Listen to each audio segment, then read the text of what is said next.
If your home is not selling or buyers are walking through and not coming back, it may not just be because of the market. It could be something inside your home that is quietly turning buyers off, hurting your negotiation position, and even putting your privacy and safety at risk. And the worst part is this: a lot of sellers have no idea they're doing it. In this video, I'm going to talk about 7 things you should never leave in your home while selling. And the last one is probably the biggest mistake I see sellers making. Hi, I'm Roshan Victor. I'm a local real estate professional here serving Surrey, Langley, Cloverdale, and the Fraser Valley. And on this channel, I share practical advice to help buyers and sellers make smarter real estate decisions. So if you want honest, local real estate insights, make sure to subscribe to this channel and hit the bell icon. And if you're thinking about selling and want a strategy that helps you sell faster and protects your price, reach out to me directly with the link in my description below. Now let's get into it. The first thing you should never leave out in your home while selling is medication. I'm especially talking about anything in your bathroom cabinets, your kitchen counters, besides your bed, or anywhere a stranger can easily see or access it. A lot of sellers assume that everybody coming through a showing is focused only on the home. That's not always true. Most buyers are genuine, their agents are professional, but the reality is during an open house and busy showings, you are still allowing strangers into your home, and not everyone has good intentions. So, this is not about being paranoid, this is about being smart. If you have prescription medication, pain medication, or anything sensitive, remove it completely or lock it away before your home goes live. Because once it goes missing, you cannot undo that. And remember, selling your home is not just about presentation, it is also about protecting yourself. The second thing is valuables. This is an obvious one, but how many times do we see these mistakes, especially in this market where it is taking an average of 45 to 60 days to sell? Jewelry, cash, watches, small electronics, passports, keys, designer accessories, and small expensive gold earrings. And these can disappear very quickly from your home. This is one of the most common mistakes I see sellers making. They spend money on staging, photography, cleaning, but they leave expensive items sitting in plain sight. This is a problem because now your home is not just being seen in person, it is also being seen online. Buyers, neighbors, random people browsing through listings.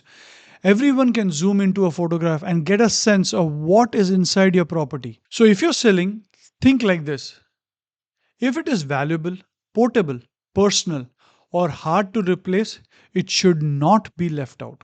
It should be put in a safe, it should be stored offsite, give it to a trusted family member, and do not leave it around and hope for the best. That's not a good plan. Now, this one may upset a lot of pet lovers and pet parents, but it needs to be said. Pet smells, pet hair, litter boxes, pet bowls, pet beds, scratched doors, and anything that reminds a buyer too strongly that animals have lived in this property need to be addressed. I love pets. I am a pet parent myself.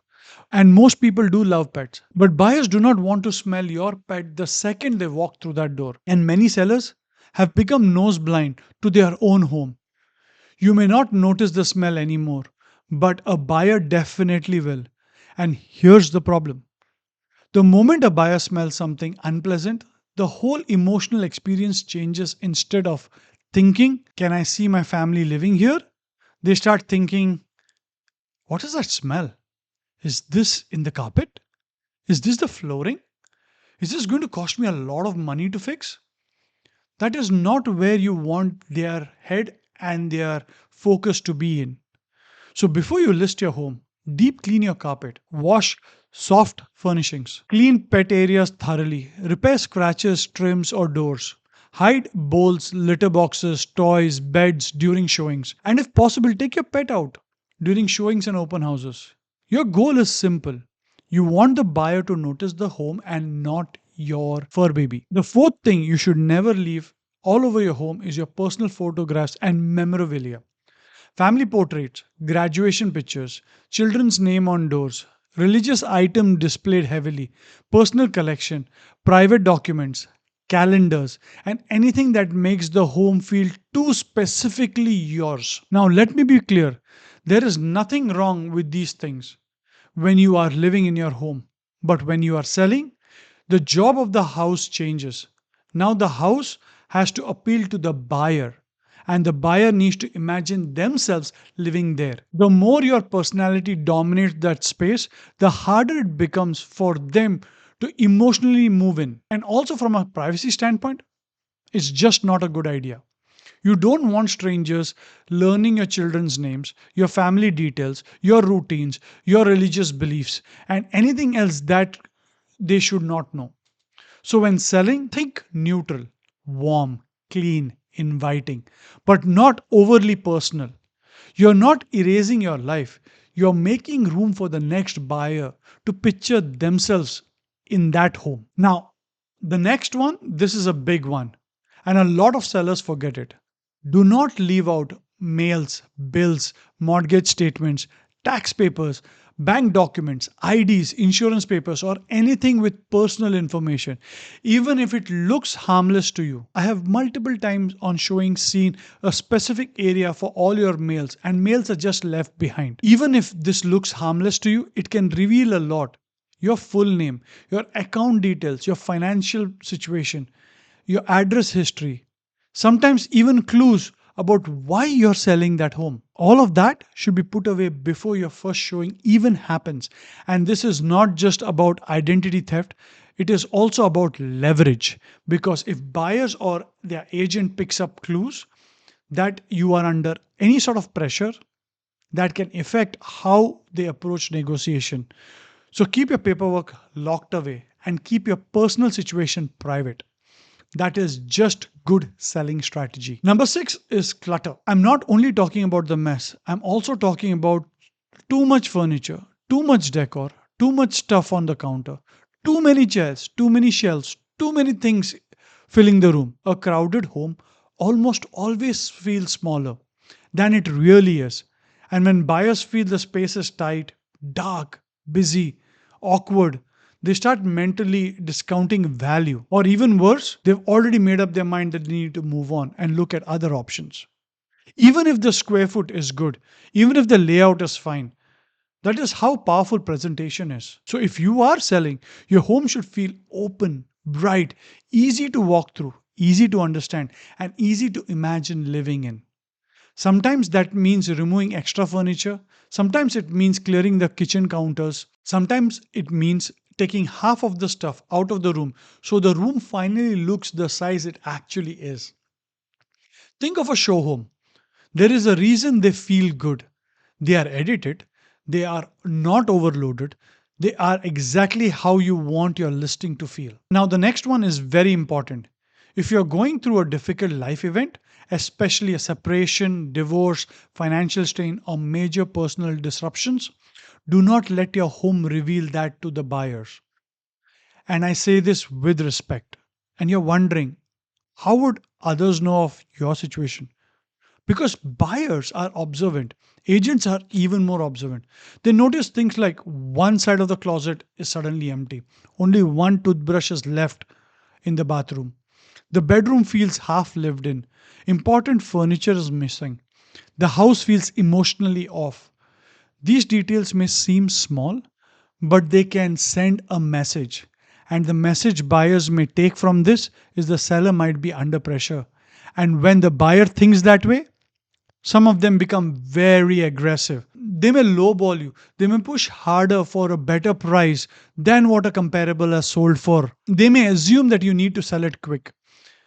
That weakens your position. So, even if something difficult is happening in your life, your home should still present stability, calmness, and normality. You want buyers focused on the value of your property, not trying to guess your situation. And now, here is the biggest mistake. The one thing you should absolutely never leave in the home during a showing is yourself. This is one of the worst things a seller can do.